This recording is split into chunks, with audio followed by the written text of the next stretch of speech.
بر صغیر پاک و ہند کا جو مزاج ہے وہ طریقت کا مزاج ہے. یہاں کوئی نبی نہیں آیا، پورے بر صغیر کے اندر کوئی نبی نہیں آیا.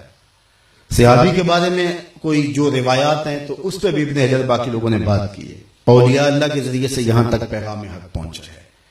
تو پھر یہاں کا مزاج خانقاہی ہے، اور خانقاہوں کے ذریعے سے دین پھیلا، اور احیاء دین بھی خانقاہوں سے ذریعے ہوگا. اس لیے خانقاہیں ختم کرنے کی بجائے خانقاہوں کی اصلاح کی ضرورت ہے، اور عملی طور پہ ایسے نمونے موجود ہونے چاہیے کہ جس کو دیکھ کر کے جو ہے وہ لوگ اس سے اثر لیں اور اس پر عمل کرنے کی کوشش کریں. تو اس لیے آپ کو بھی تعاون کرنا ہوگا، اور جو ہے وہ میں بھی شعوری طور پہ یہ جو سفر 25-26 سال کا ہے الحمدللہ ایک شعوری جد و جہد اور محنت کر رہے ہیں. ورنہ لوگوں کا جو مزاج ہے ہم بھی اچھی طرح جانتے ہیں، اور اچھی طرح لوگوں کے مزاج سے ہم فائدہ حاصل کرنا چاہتے تو آج ہم بھی بڑے نفع میں ہوتے. لیکن ہمیں اس بات پہ ناز ہے، ہمارے باپ نے ہمیں جو تعلیم دی ہے، جو طریقت انہوں نے سمجھائی ہے، وہ مدینے کی گلیوں میں پروان چڑھنے والی طریقت ہے، مشرقی طریقت نہیں ہے. جو فلسفہ زدہ طریقت ہے وہ طریقت ہمیں انہوں نے سمجھائی. وہ سادہ مزاج تھے، لیکن ان سادگی میں کیا جمال رکھا تھا، اس میں کرشمے محمد عربی کے نور کے تھے. حضور کے دین کا عکس جو ہے وہ دیکھنا ہو تو ان کے وجود سے ہمیں دکھائی دیتا تھا.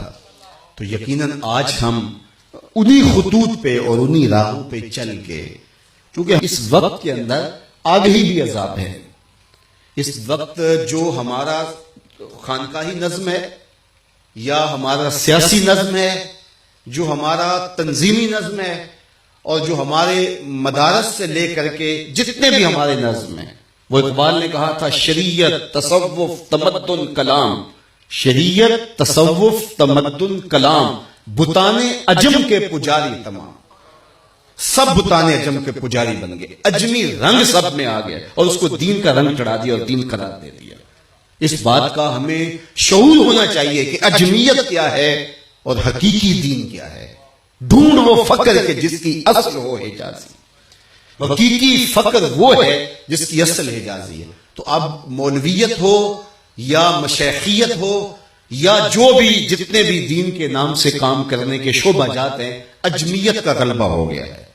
تو اس لیے اجمیت کی بجائے اس کو حقیقی روپ میں پیش کرنے کی ضرورت ہے. اور جب اجمیت چھا جائے گی اور دکھائی وہ دے گی تو اس دور میں حقیقی کوئی چیز پیش کرے گا تو وہ اجنبی لگے گی.